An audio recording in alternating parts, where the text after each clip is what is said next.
Добрый вечер, в эфире Прайм на канале АТР. Это время, когда мы обсуждаем наиболее интересные темы, ну и приглашаем людей, которые достойны того, чтобы с ними их обсуждать, и людей, которым, как я выражаюсь, есть что сказать. Сегодня у меня в гостях известный актер украинский, бывший министр культуры Украины Євген Нищук.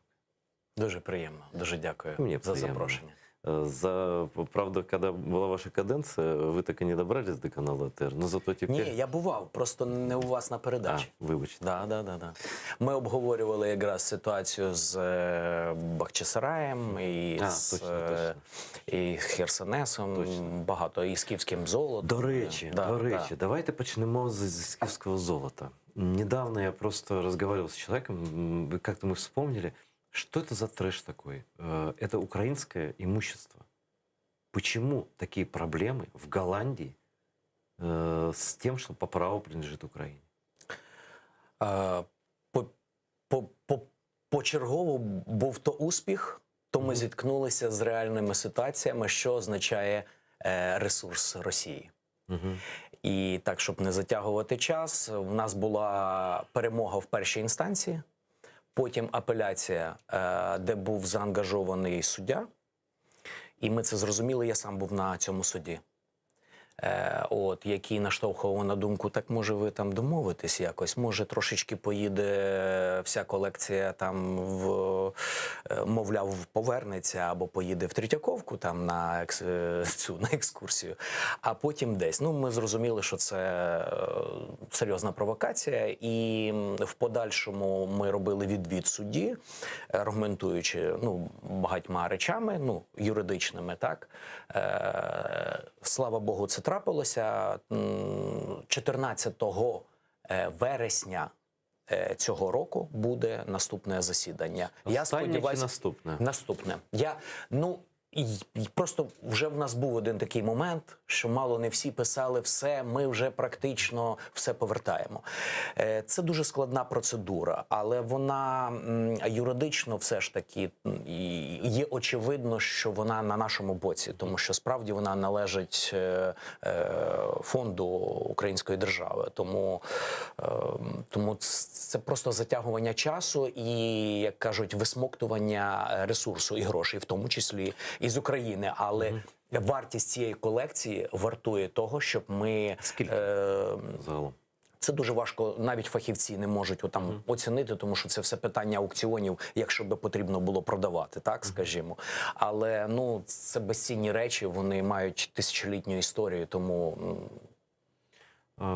Можете ли вы сказать, насколько серьезный ущерб, и в том числе материальный, украинской истории, культуре, материальным ценностям, насколько украли, россияне с Крыма и Донбасса? Вот, чтобы мы иногда об этом не задумываемся, а на самом деле Крым одно из древнейших мест вообще, где жил человек, там есть и наскальная живопись, что угодно, вообще неоценимые ни в каких деньгах, да? Там есть галереи, я не буду перечислять. Вот вы знаете, насколько сильно они нас ограбили, что вывезли оттуда? Дивіться, ситуація дуже плачевна з Херсонесом, оскільки там, за нашими даними, ще тоді, та й зараз я частково чую про це, відбуваються чорні розкопки. Тобто відбувається така тиха крадіжка, яку важко статистично, оскільки ми не маємо доступу. Да, це не государство даже, це мародери? Да. Але ж, очевидно, хтось закриває очі, якщо так говорити. Да? Потім ситуація з Ханським палацом, так? Які 18 століття речі, балки, там ці дерев'яні, які, цінність їхніх перекриттів, цих всіх, вони під приводом великої капітальної реконструкції заміняють їх на просто сучасні металеві. І черепицю теж. Це жах. Це жах. Тому це вандальні речі, в які ми і я особисто обговорював на різних сесіях, куди мав доступ їхати до Туреччини, зокрема. Вона частково мій колега міністр культури Туреччини тоді звертався. Ми через ЮНЕСКО, через ОБСЄ намагалися зробити моніторингові комісії. Вони частково там, наче втрутилися, але все одно це дуже відбувається. Скажите, вот как вы думаете? По-хамски, скажем так. Как думаешь, Иван, они специально это делают?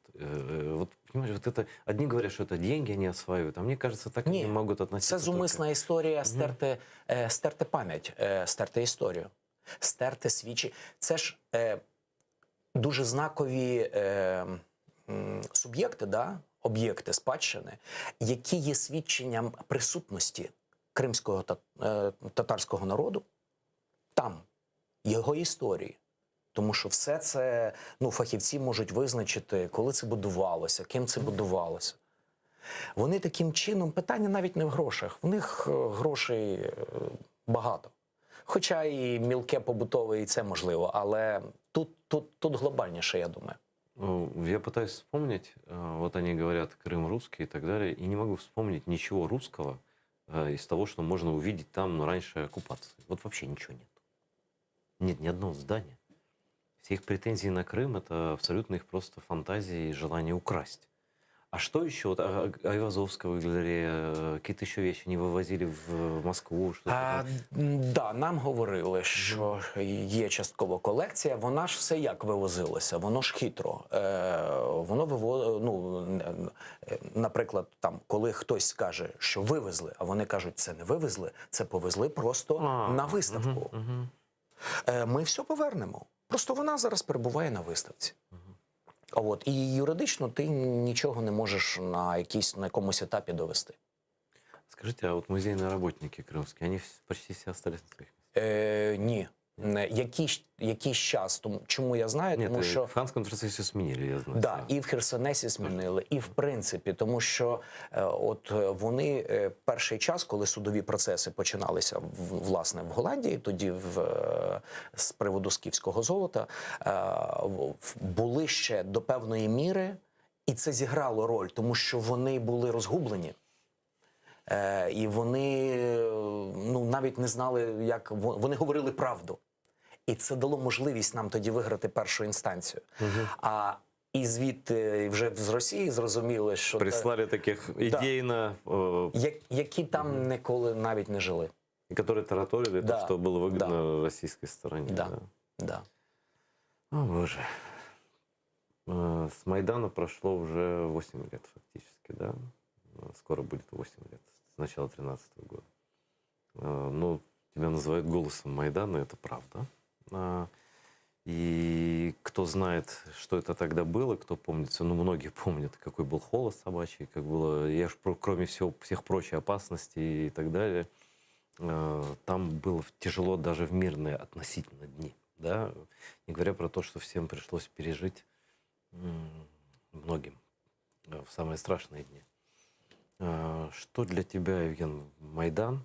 И нет ли ощущения чего-то недоделанного, от чего-то мы откатились? Какие-то мечты, вот вспоминая себя, стоящего на Майдане, не сбылись или еще не сбылись? Я понимаю, может, это такой слишком пафосный, сложный вопрос, не знаю. Це те питання, це той роздум або той спогад, який ніколи мене не покидає, чим би я не займався. Чи на державній роботі, чи на творчій. Ти думаєш все одно об этом? Так, звичайно, тому що воно дуже, це такий момент, коли там година чи ніч йшла за роки. Тому що, якби воно все зжато було в такий комок того, як бути, що вигукнути, що зробити. Я досі не можу собі відповісти. От там мені запитували, звідки в тебе взялось, коли ти бачив, що вже йде прорив Беркуту, чому ти кричав зупиніться, розверніться, не повертайтесь спинами, дивіться їм в очі І в цей момент, коли просто та перша лінія, я себе корив до певної міри, що я їх ризикував ними. Угу. Ти як би підталкивав людей Да. к дійствам. Але я зустрів тих людей, які були саме в першій лінії. І вони кажуть, ми просто бачили, що ми вже нерівна ситуація, плюс там же ж хитро вони і зверху били, так не діставали, іноді там дерев'яні щити захищали. Вони били металевими набойками по нозі, по кістках. Да. І ми бачили, що ми вже не можемо стримати. І просто природній інстинкт іде, що треба відступати, тікати. І ми, каже, повертаємося, і вони нам зверху починають лупити. І тут чуємо, ти кричиш, зупиніться, розверніться обличчям до них. І ми просто на автоматі, кажуть, ми просто розвертаємося на автоматі, а ті розгубилися просто. Бити по спині легше, ніж на секунду зазирнути людині в очі. Звісно. І вони зупинилися, і друга лінія навпаки пішла в контратаку. Це один епізод. Таких там було чимало. І просто це такі речі, які не те, що незабутні. Вони просто собі аналізуєш, звідки це взялося там, або ще. Мені ніхто не давав поради. Мені поради давав покійний Олег Міхнюк з Афганської сотні. Він не загинув на Майдані. Він в Іловайську прошитий був повністю, коли вже після Майдану поїхав на передову. І він мені казав: Женя, що ти став на авансцені і стоїш? Ти що, не бачиш, що снайпер на тебе цілиться? Я кажу, де? Він каже, от, промінчик, ти що? Я говорю, да. Так каже, іди вглубь і ходи туди-сюди. Ході туди-сюди, щоб він не успів. Але я кажу, так я вже ходжу 3 годину, він би мене вже вичислив. Да, вичислив би. Мені сказали, що врятували якраз стріми, прямі ефіри, які були саме зі сцени. Тому що, якщо б я десь був під сценою, чи побіг туди десь вперед, вони би це з задоволенням робили. Я в останні періоди не ходив додому, звісно, тому що це було небезпечно. Дружина, син, і тоді вже в квартирі не ночували і так далі. Тобто це дуже була така, це був такий великий виклик. А якщо говорити, що було дороге і чого далі не відбулося, то це, очевидно, цей момент марнування, відчуття єдності, яка була тоді на Майдані. Єдності людей з різними політичними вподобаннями, різних політичних конфесій, різних мов, які в той момент, ті, хто був на Майдані, вони були одним цілим. І просто потім, з одного боку, мені потім казали, а чого ви не зробили тоді ще якусь партію прямо Майдану, на це? да. Я кажу, я не мав часу про це зараз думати. Я не мав тоді часу про це думати. А чого те, а чого се? І всі розбрелися, і цим скористалися там, або користаються. Угу. І це погано, тому що це такий урок, який не винесли ще з 2004-го.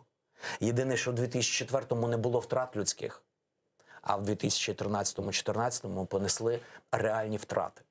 У нас действительно не было солидарности, как в Польше, да, которая развернула страну раз и навсегда, да, а потом уже там партии, и что там сейчас происходит, это важно для поляков, но особенно никому уже не интересно, потому что Польша, она уже как бы ушла.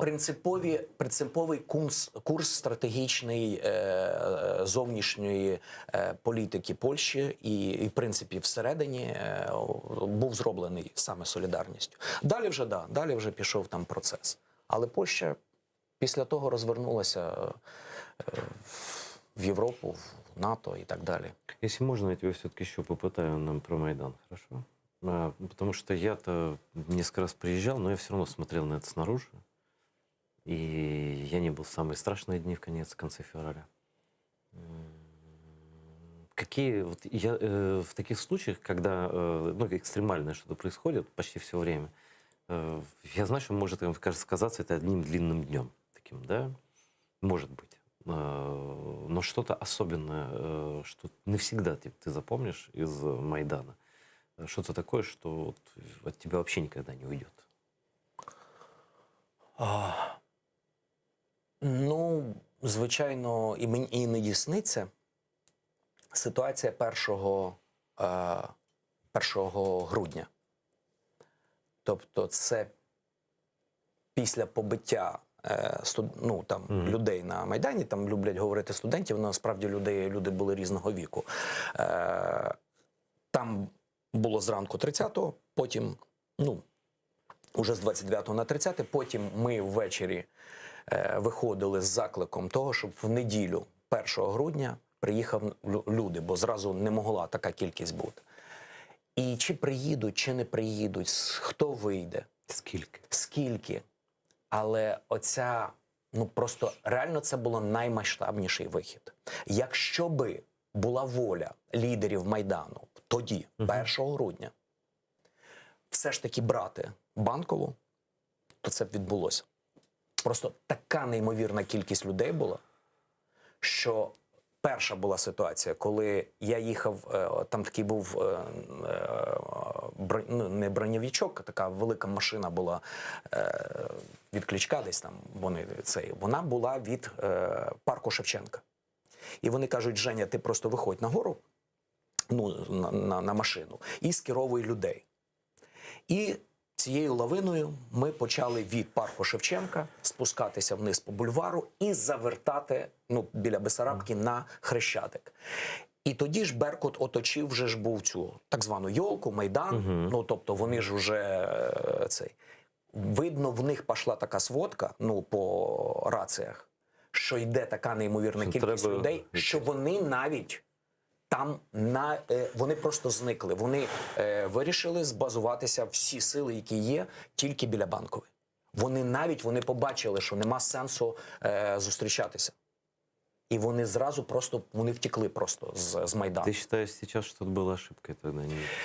Важко сказати, тому що я з одного боку, з політичного боку, розумію, що для лідерів Майдану, які несли відповідальність, перший острах був, що можуть бути вже людські жертви, так, це перша. Друга – легітимності, щоб Європа і світ не сказали, що це прямий переворот, прийшли і зразу знесли...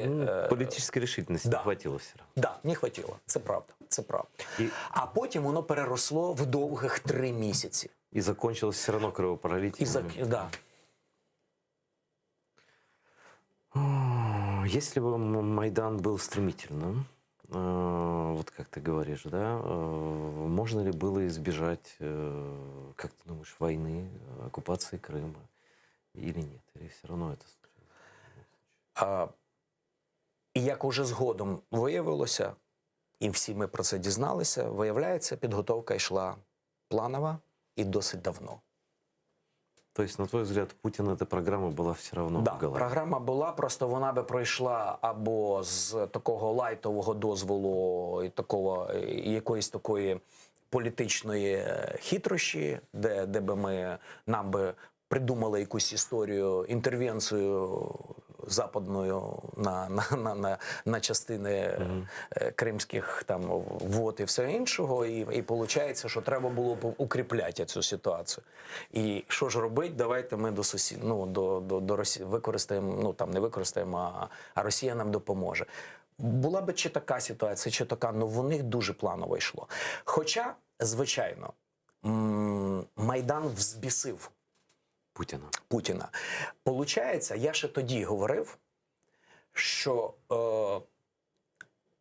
ми кожен боялися говорити про перемогу Майдану, тому що я дивився на очі, на батьків, на дружин, на родичів загиблих. І важко говорити про перемогу, коли ми прощаємося з понад 100 людей, так, героїв. Але глобально Путін програв другий раз Майдан, другий. Я не кажу, що в нас потім було всередині країни, після 2004-го, так, там, нівеляція, розчарування і все інше. Он дважды ставил на одного человека и дважды проиграл. Да. І його просто йому треба було рятувати свою репутацію і різко діяти. І вийшло, що пішла атака зразу на Крим.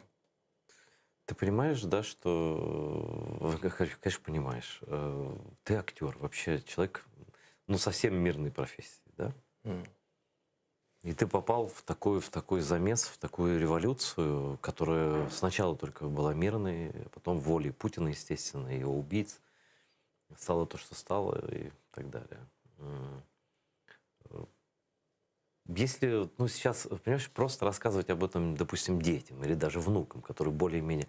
А вот если бы ты решился рассказать о том, что происходило тогда и что ты делал тогда, тем твоим потомкам, которые тебя не увидят физически уже, да? Но у них тоже буде прізвище Нищук, і вони щось будуть питати 100%.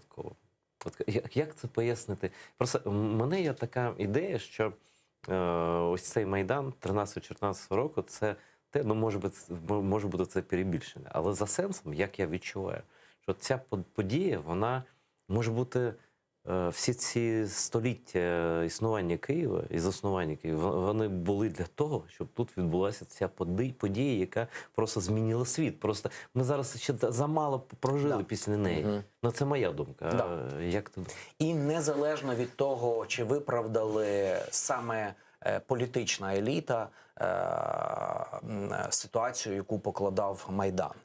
Бо тут треба розмежувати цю історію. Ми мусимо її розмежувати, тому що, власне, самопожертва тих людей, які загинули, які поранені, які пройшли горнило за цих 3 місяці. Хтось виходив 2 дні, хтось тиждень, хтось 3 місяці, хтось вийшов, захворів і так далі. Да?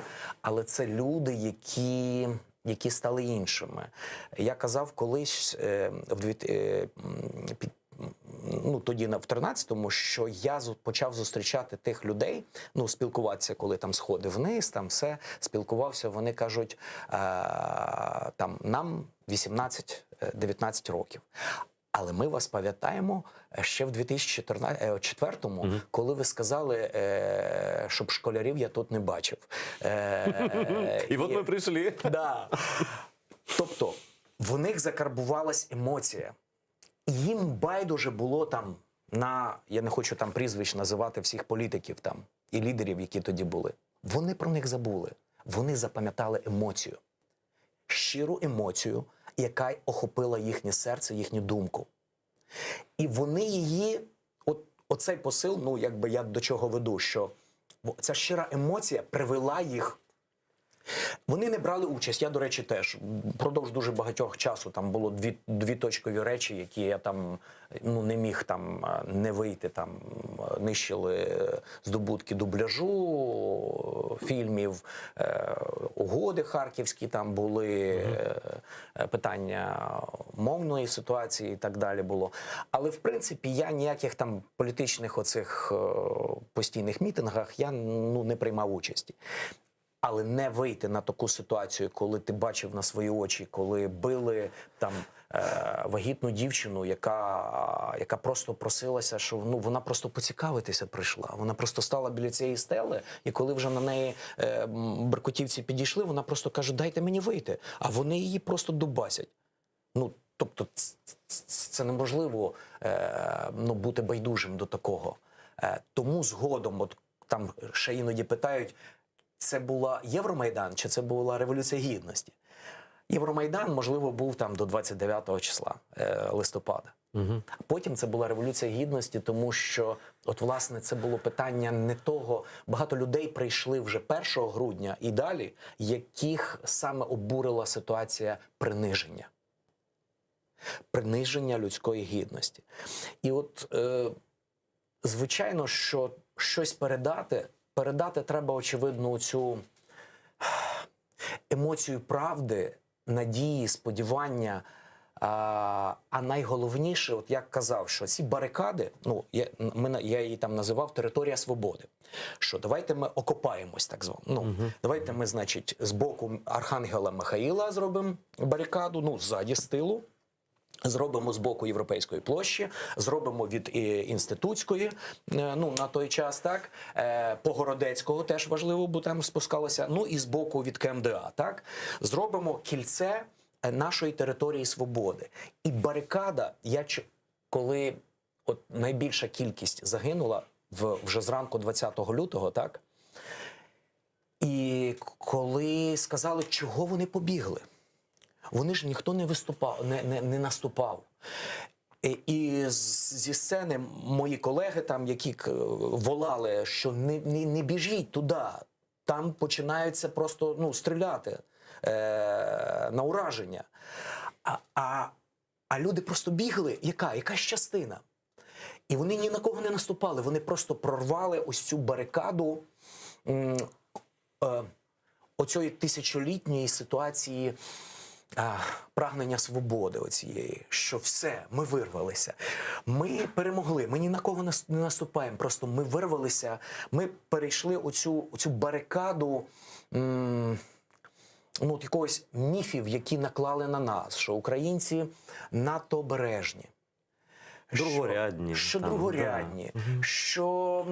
що ще щось, що ми як хата з краю, я нічого не знаю. Ні, ці всі міфи подолалися, тому це справді дуже, можливо, ще навіть через якийсь час буде осмислення цього, що це справді дуже була важливий момент психологічної, психофізичної зміни суспільства. Территория свободы — это ты придумал? Да. Это часть заголовка. Это, по сути дела, заголовок, я считаю, лучшего написанного репортажа печатного, который написал Аркадий Бабченко, которого ты наверняка там видел постоянно. Да, он там был все время. Этот материал называется «Майдан. Территория свободы». Я когда читаю, я не могу. Просто он настолько точно все описал. И изнутри как бы он сумел связать ощущение человека, находящегося внутри, но он и поднялся над этим всем, посмотрел на явление целиком. Это, конечно, это повторить это невозможно. Да, воно народжувалося у багатьох моїх колег, ну, кажуть, чому ти попав в цей заміс, да?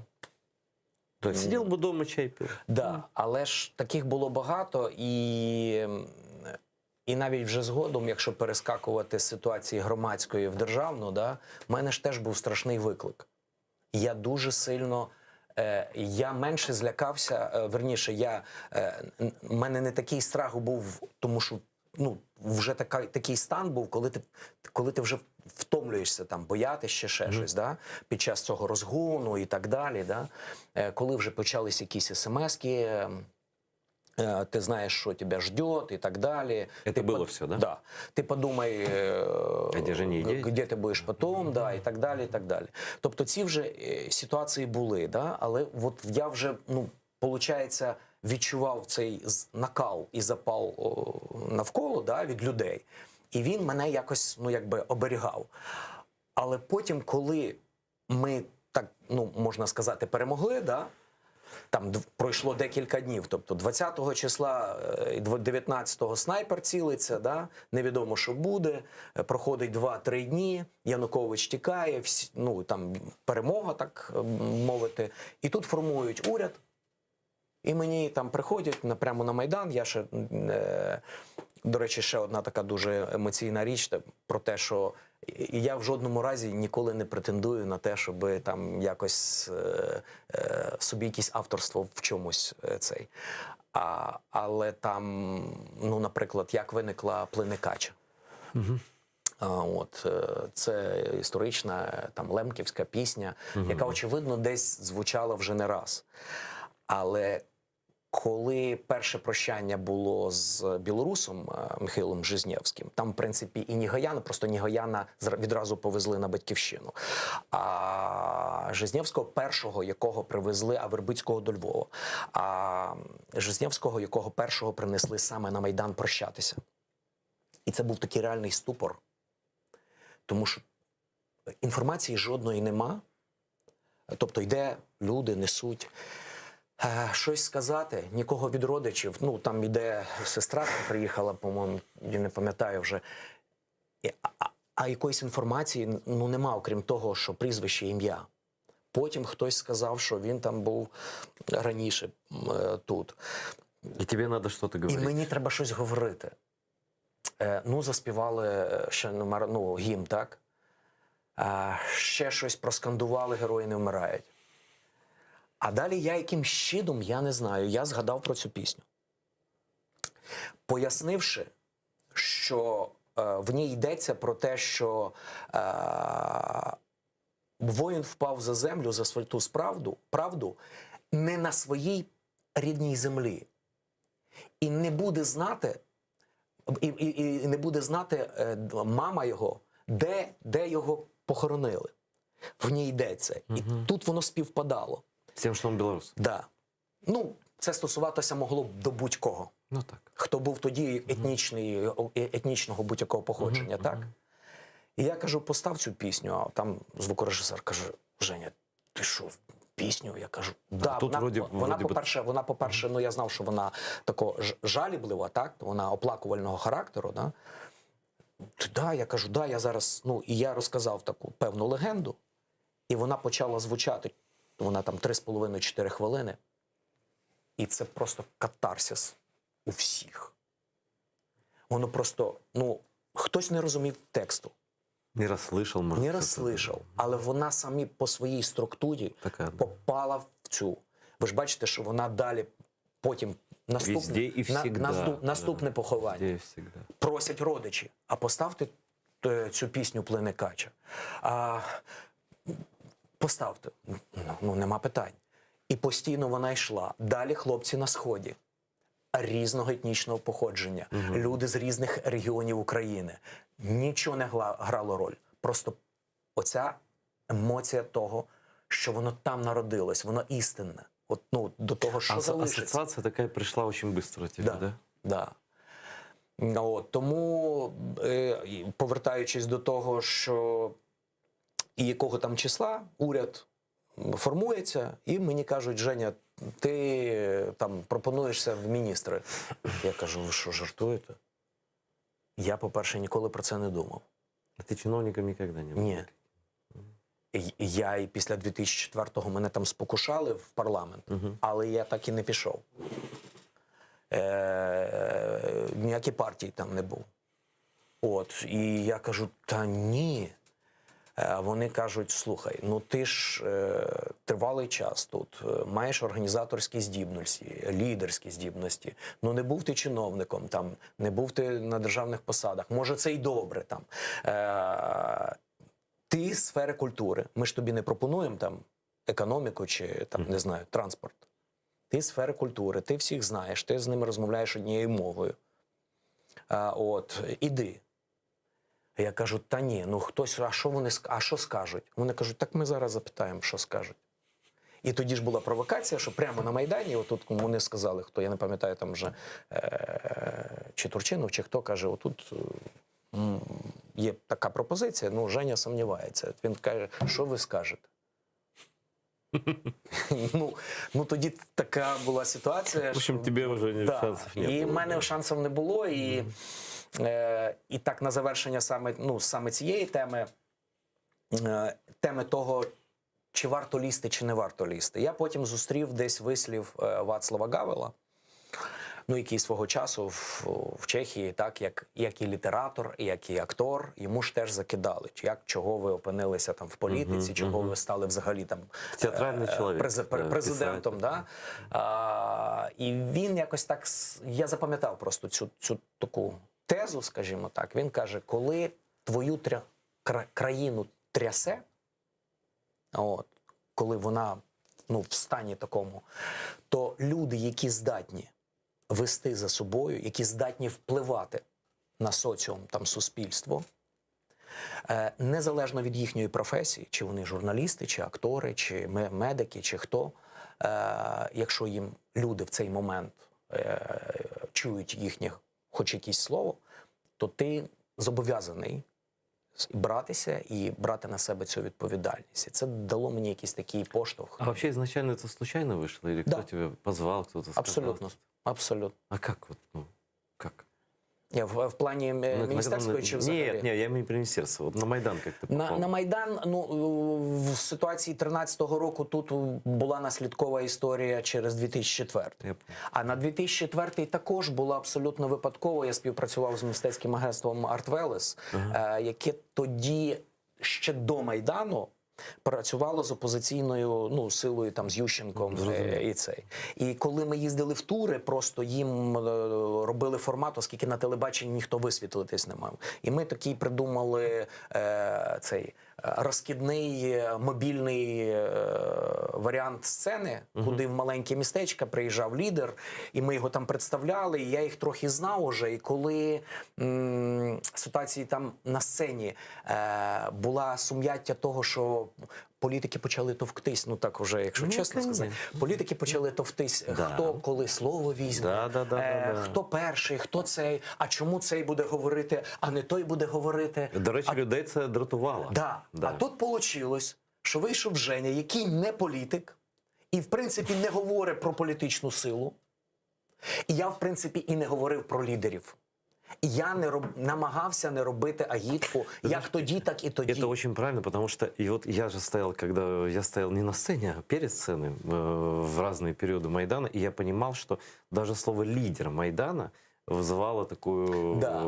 Потому что каждый считал я це себя... відчував. Ну, да. як людина, яка знайома з ситуацією сцени і того, що відбувається. Ты же реакцию публики Да. сразу видишь. Я просто відчував, і я це не робив. Но я думаю, что это очень трудно было этот баланс держать, учитывая наших политиков, их самолюбие, их желание быть первым. Баланс уже такої, коли все палало, це одна ситуація, а баланс, коли народ хотів дії, а її немає вже місяць. Это ж теж проблема была. Один момент казалось, что все замерло, что ситуация тупика, и что ничего не... И все как бы. И что дальше? Это же сейчас мы так думаем, а так это было 3 полных месяца. 3 полных месяца. На диком страшном холоде. Вот как-то здесь таких зим-то и не было с тех пор, как тогда. Прямо она как подошла. Но у тебя сомнений не было быть на сцене или нет? Потому что это был слушай, это был все-таки риск. Если не снайпер, то в случае поражения Майдану, тюрьма бы тебе была гарантирована сразу. То есть либо снайпер, либо тюрьма. Там мені 20-го, в день розстрілів, мені Литва зробила за декілька годин візу на виїзд. Ну, я потім показував, коли нам дали асоціацію, і коли ми біометричні паспорти, і я поїхав якраз перший, ми урядом їздили там по декілька міністрів різні, і я саме туди їхав і показував, що дивіться, ми отримали цю біометрику зараз, асоціацію, да? А тепер дивіться мій паспорт 14-го року, 20 лютого, де ви мені дали візу просто, щоб я виїхав, якщо... якщо буде загрожувати моєму житті, якщо буде ситуація програшу Майдану. Вони були такі, кажу, з цього ми дійшли до цієї історії. І от якщо говорити про певну ситуацію перемоги і тої барикади, да. Паспорт в музей сдал? Да, є в мене. У меня был случай интересный, связанный с наследием именно материальным Майдана. Идем мы 16-й год или 15-й, наверное, 15-й. Идем мы с моим другом Пашей, вот угол почтамта, и там стояло всегда вот тот пианино, на котором играли. Да? Их несколько было, но вот одно из них стояло всегда там, на Майдане, где почтамт. И видим какие-то сволочи, но мы не видели этих людей, а это уже достаточно поздно было. Его просто разломали, разнесли. Просто этот рояль. То есть это, у меня один друг занимался утилизацией рояля. Это не так уж просто, потому что он хорошо склеен, там много металла, там, но это устойчивая конструкция. Ее даже если там бросить с 3-го этажа, не факт, что она вся развалится. А здесь просто. Это был такой вандализм, такой ватный. Ну, что делать? Мы звонить, писать в Фейсбуке, что-то писать. Тут же выяснилось, что один человек, замдиректора Укрпошты, из музея позвонили ребята, все. И уже тут же ее забрали, занесли в почту. Потом забрали ребята в музей, собрали, и где-то он там стоит, и вот он когда-то будет в експозиції в музеї. Це теж легендарні артові фотографії. І я у Франції теж тоді їздив по державним справам і розповідав ці моменти. Тому що, якби, в Європі там і в світі вони теж сприймають якісь такі, мем. Да, і вони, я коли розповідав, що коли Беркут наступає, показував цю фотографію, кажу, дивіться, тут цей труба грає, на трубі грає музикант, а тут все палає, і він один стоїть. Тут грає на роялі, і вони думають, Для них это вообще, да, конечно, другой мир. Но я хочу про музей у тебя спросить. Вот столько лет уже прошло, 8 скоро будет. Нет музея. Це така дуже проблемна річ, яка зіткнулася ще з певною дискусією навіть з однодумцями або соратниками. Бо мені здається, якщо б така була абсолютна єдність, то воно якби зрушилося. А так почалась така трошки маніпуляція з одного боку. З другого боку є об'єктивна ситуація, яка полягає в дослідженню кожного місця. Перша перемога, яка відбулася, і дуже важлива, і слава Богу, це те, що ми котлован, який був у приватній власності, ще людей, там я не пам'ятаю всіх, людей Черновецького, скажімо так, да? Цей котлован, там, де біля нього були епіцентр розстрілів, так? На місці ньому мало постати, колись це була ще територія художнього музею, тільки там хотіли, як планувалось, музей сучасного мистецтва. Але потім його забрали, і він перейшов у приватні руки, і там мав бути великий, висотний торговий центр. Чи готель ще один, коротше, два в одному, чи щось таке. Коротше, бізнес-історія. Вдалося її за 2 роки великою боротьбою відвоювати. Вдалося спогодити з Києвом всі інші земельні участки. Тобто робота, просто її не видно, да? База є для база музею. є. Да. Більше того, вся ситуація інженерії всередини, як переробити, проектна серйозна документація, як перебудувати повністю проїзд, щоб там насправді заїзд може бути біля якраз цього музейного провулку. Все треба там, зовсім по-іншому в плануванні є, як це переробити. Щоб це був не тупик такий, Да, як зараз. це музей. Я, до речі, там, коли ми сказали «Територію свободи», я, до речі, говорив про те, що це не просто має бути музей Революції Гідності, а це має бути такий Freedom House, тобто це має бути будинок свободи, в якому би так було багато присвячено Революції Гідності, але не тільки.